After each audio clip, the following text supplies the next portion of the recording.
भोजपुर जिले के बिहिया नगर पंचायत के जमुआ रोड में जमीन कब्जा करने के मामले में जयथान शर्मा के पुत्र अविनाश शर्मा ने गंभीर आरोप लगाए हैं। उनका कहना है कि 1952 में धेनुकु चंद्र शर्मा से 1 एकड़ 10 डिसमिल जमीन खरीदी थी, जिसकी सर्वे 1970 में भी किया गया था। अविनाश के अनुसार 28 नवंबर 1988 को उनके दादा ने उनके मां तारा शर्मा को यह जमीन दान में दे दी थी। हालांकि उनके चाचा ने गलत तरीके से इस जमीन को रसीद काटकर इसे बेचने का प्रयास किया और जबरन रजिस्ट्री भी कराई है। इस मामले की सुनवाई हाई कोर्ट में चल रही है, जहां न्यायपालिका ने उनके पक्ष में सुनवाई की है। अब अविनाश ने रजिस्ट्री रद्द करने के लिए याचिका दायर कर दी है। अविनाश ने प्रशासन की अनदेखी की शिकायत की है और कहा है उन्हें भूमि माफिया द्वारा लगातार धमकी मिल रही है, जिससे उनके और उनके परिवार के लिए जान का खतरा बनने लगा है। उन्होंने एक नामजद भू माफिया पर आरोप लगाया है कि वह उनकी जमीन पर कब्जा करने का लगातार प्रयास कर रहा है। इस मामले में प्रशासन से उचित सहयोग की उपेक्षा करते हुए अविनाश ने कहा कि उन्हें सुरक्षा और न्याय की आवश्यकता। क्या घटना हुआ है? मैं इस प्रेस वार्ता के सामने यह बात कहना चाहता हूँ कि मैं एक साधारण सा बिहिया का व्यवसायी हूँ और मेरे 2 भाई जो हैं वो बाहर नौकरी करते हैं और कुछ दबंग जो हैं जैसे मोहम्मद फिरोज अंसारी हैं, मेरे चाचा से गलत तरीके से और सुनियोजित तरीके से जो है इस ज़मीन को वो खरीद लिए हैं और इस पे चाहते हैं कि जो है जबरन दखल कब्जा जो है करके और जो है ज़मीन को जो है ये बेचना चाहते हैं। और जैसे कि ज़मीन है यह ज़मीन जो है जमुआ रोड में वार्ड नंबर 1 में यह ज़मीन है। यह ज़मीन जो है मेरे बाबा स्वर्गीय धेनुकु चंद्र शर्मा जो है वह 1952 में जदू अहीर से खरीदे थे और अपने वो जीवन काल में ही जो है इस ज़मीन का 3 लोगों को जो है लिखित बख्शिशनामा कर दिया, जिसमें 1 एकड़ 10 डिसमिल फुलवंती देवी, 1 एकड़ 19 डिसमिल फुलवंती देवी, 1 एकड़ 10 डिसमिल तारा शर्मा और 1 एकड़ 1 डिसमिल सुमित्रा शर्मा। और 1970 का जो सर्वे खतियान है वह जो है मेरे बाबा के ही नाम से है, लेकिन जो है एडीएम के यहाँ से कुछ तथ्यों को छुपाकर मेरे चाचा ने एक आदेश पारित करा दिया था।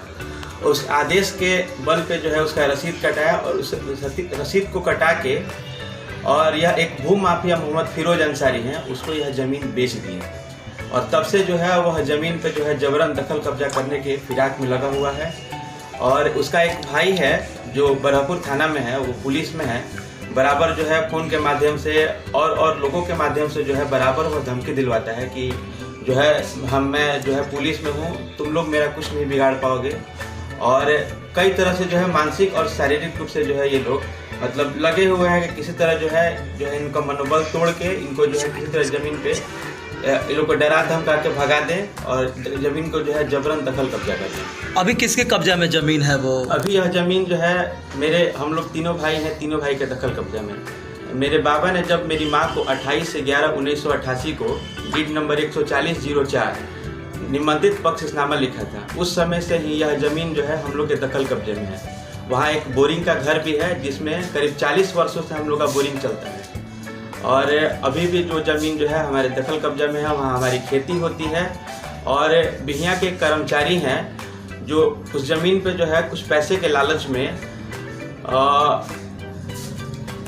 एक गलत रिपोर्ट बना के जो है ये दिखाया है कि मोहम्मद फिरोज अंसारी या जो है मेरे चाचा के दखल कब्जा में यह ज़मीन है, जबकि वास्तविकता ये है कि यह ज़मीन जो है आज भी हमारे दखल कब्जा में है, आज भी हमारी खेती होती है, आज भी हमारे फसल लगे हुए हैं। जब सब कुछ आपका है तो फिर वो ज़मीन का मालिकाना हक कोई और ले रहा है?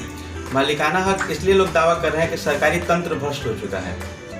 जो मोहम्मद फिरोज अंसारी है एक भू माफिया। आपने कहा कि खेती आपका होता है तो बिजली होगा ना आपका? मीटर वहाँ बिजली सब कुछ, बिजली के बिल किसके नाम से? मेरे पिताजी के नाम से। करीब 40 वर्षों से है यह कनेक्शन है और इसका प्रमाण भी मैंने अंचल को दिया हुआ है। इसके बावजूद भी, सारा प्रमाण देने के बावजूद भी जो वहाँ के आरओ साहब हैं वह इस बात को मानने के लिए तैयार नहीं है और फिरोज के मेल में आकर और इस मामला को फिरोज ने जैसे पहले से अंचल में जो है फिरोज का दाखिल खारिज हो चुका है। उसके अलावा जो है फिर यह डीसीएलआर के पास अपील किए। डीसीएलआर जो है इसमें एक आदेश जारी किए कि दाखिल खारिज अधिनियम 2011 के तहत जो है इसका स्वच्छ नामांकन किया जाए। कितनी जमीन है जिस पर आप कह रही हैं कब्जा? 1 एकड़ 10 डिसमिल है। यह मेरी माँ तारा शर्मा के नाम से है।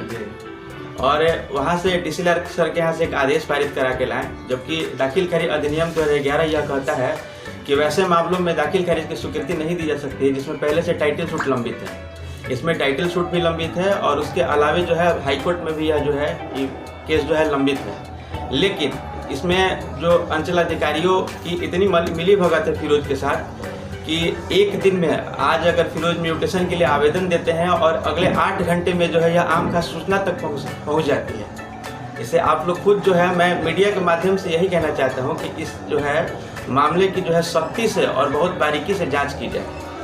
शिकायत कहाँ इस शिकायत को लेकर जो है मैंने स्थानीय थाना, डीएसपी, एसपी, एसडीएम और डीएम जितने भी आला अधिकारी हैं सब लोग को जो है मैंने लिखित आवेदन दिया है, लेकिन मुझे प्रशासन से किसी भी तरह की कोई मदद नहीं मिली।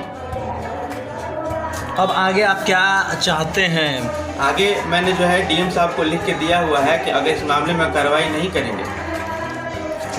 अपने जो कागज है, क्या आवेदन में किनको किनको आपने आवेदन दिया है? थोड़ा सा आवेदन में जो है मैंने राजस्व अधिकारी का आवेदन दिया है। थोड़ा दिखलाइए, इधर इधर मुड़ घुमाइए थोड़ा सा। तो ये जब यहाँ आवेदन दिए तो इन्होंने कुछ कहा आपको, आश्वासन दिया कुछ? ये कह रहे हैं कि जो है डीसीएल सर का आदेश है तो हम तो करेंगे ही, जबकि डीसीएल सर का आदेश में स्पष्ट है जो है दाखिल खारिज अधिनियम 2011 के तहत इच्छा स्वच्छ नामांकन सुनिश्चित किया जाए और यह जो है बीएलटी वाद संख्या इतना और टाइटल सूट के फलाफल से प्रभावित रहेगा। ये है एपी न्यूज नेटवर्क और आप देख रहे हैं आखिर प्रहरी, खबरों की पड़ताल तह तक।